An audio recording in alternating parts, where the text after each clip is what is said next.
ये प्रेरणादायक कहानी है एक बूढ़े आदमी की। ऐसा बूढ़ा आदमी जो अपने बुढ़ापे में अपने बेटी और बेटों के द्वारा ठुकराए जाने पर अपने लिए 2 वक्त की रोटी तक जुटाने में कठिनाई महसूस करता है। फिर भी वह हिम्मत करके होलसेल की दुकान से अपने पास पड़े चंद रुपयों की पेनें खरीदता है और बस स्टॉप पर जाकर एक जगह बैठकर उन्हें बेचने की कोशिश करता है। बूढ़ा दिन भर पेन बेचते बेचते थक जाता है, लेकिन उसकी ज्यादा पेन नहीं बिकती। फिर वह उसी जगह सो जाता है जिस जगह वह बैठकर पेनें बेच रहा था। बूढ़ा जहां सोया था वहीं पर अपना पेन का कटोरा भी रखा होता है। बूढ़े को ऐसी अवस्था में सोते हुए देख आते जाते लोगों को उस पर दया आती है और वह उसके कटोरे में पैसा डालना शुरू कर देते हैं। जब बूढ़ा जागता है तो देखता है कि उसकी पेन एक भी नहीं कम हुई और उसके कटोरे में काफी सारे पैसा जमा है। वह समझ जाता है कि लोगों ने उसको भीख देना शुरू कर दिया है। अब बूढ़ा हर दिन उसी जगह पर आता है, थोड़ी देर बैठता है और वहां लेट जाता है और इस तरह से उसे हर दिन ढेर सारे पैसे भीख के तौर पर मिलने लगते हैं। कई दिन बीतने के बाद जब बूढ़ा उसी जगह अपने उसी कटोरे में पेन रखकर बिना कुछ बोले बैठा होता है, तब एक यंग बिजनेसमैन उसको देखकर उसके कटोरे में 50 रुपए डालता है और अपने बस में बैठ जाता है।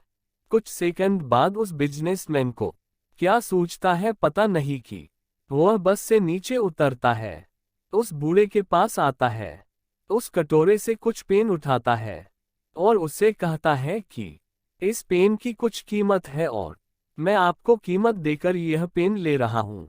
आखिर आप भी एक बिजनेसमैन हैं और मैं भी। इतना कहकर वह फिर से अपने बस में बैठ जाता है और बस वहां से चली जाती है। उस यंग बिजनेसमैन की बातें जैसे बूढ़े के दिल में उतर जाती है। उसकी बातें दिन रात अब उस बूढ़े की दिमाग में घूमती रहती है। 2 साल बीत जाते हैं। एक दिन वह यंग बिजनेसमैन एक जगह पर उस बूढ़े को दिखता है। बूढ़ा आदमी उसके पास जाता है और उससे कहता है, आपने मुझे पहचाना? शायद आप भूल गए होंगे लेकिन मुझे आप अच्छे से याद हो। बिजनेसमैन कहता है, आपके याद दिलाने पर मुझे थोड़ा थोड़ा याद आ रहा है। शायद आप वही बूढ़े आदमी हैं जो कभी उस बस स्टॉप पर बैठकर भीख मांगा करते थे, लेकिन आज तो आपका अंदाज ही कुछ बदला हुआ है। आप सूट बूट में टाई पहनकर यहाँ क्या कर रहे हैं? बूढ़ा आदमी उस यंग बिजनेसमैन को धन्यवाद देते हुए कहता है कि आप नहीं जानते आपने उस एक मुलाकात में मुझ पर कितना उपकार किया है। यंग बिजनेसमैन को कुछ समझ में नहीं आता, क्योंकि उसके हिसाब से उसने ऐसा कोई भी काम नहीं किया था जिसके लिए उसे धन्यवाद दिया जाए। बूढ़ा आगे बताते हुए कहता है, मैं आपको पूरी बात बताता हूँ।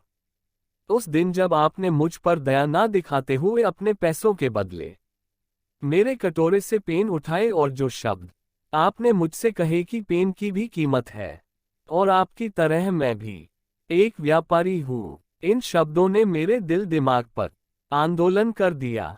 उस दिन से मैं सोचने लगा कि मैं ये क्या कर रहा हूँ। मैंने जिंदगी भर कड़ी मेहनत करके अपना और अपने परिवार का पेट पाला था, तो फिर मैं इस उम्र में कैसे हार मान सकता हूँ। मैं उस दिन तुरंत उठा, मैंने घूम घूम कर सारी पेन बेच दी और अगले दिन से मैंने पेन के साथ कॉपी और बुक्स भी बेचना शुरू कर दिया। मैंने शुरू के 6 महीने काफी मेहनत की और अपने बेचने की चीजें बढ़ाता गया और सिर्फ 6 महीने में मैंने स्टेशनरी की दुकान डाल दी। मेरे अंदर जो मेहनत करने की लगन आपने पैदा की थी उसकी वजह से मैं इतने पर ही नहीं रुका। मैं स्टेशनरी में भी काफी मेहनत करता था और मैंने कई सारी स्टेशनरियां खोल ली और आज मैं शहर का सबसे बड़ा स्टेशनरी का थोक व्यापारी हूँ। उस यंग बिजनेसमैन को उस बूढ़े आदमी की सफलता देखकर बहुत खुशी हुई। उसने बूढ़े आदमी को गले से लगा लिया और उससे कांग्रेचुलेशन कहा। दोस्तों, दुनिया क्या सोचती है इससे कुछ भी फर्क नहीं पड़ता है। फर्क पड़ता है आप अपने बारे में क्या सोचते हो। अगर आप अपने आप को कमजोर मानते हो, आप सोचते हो कि आप कमजोर हो, तो आप कमजोर हो जाते हो।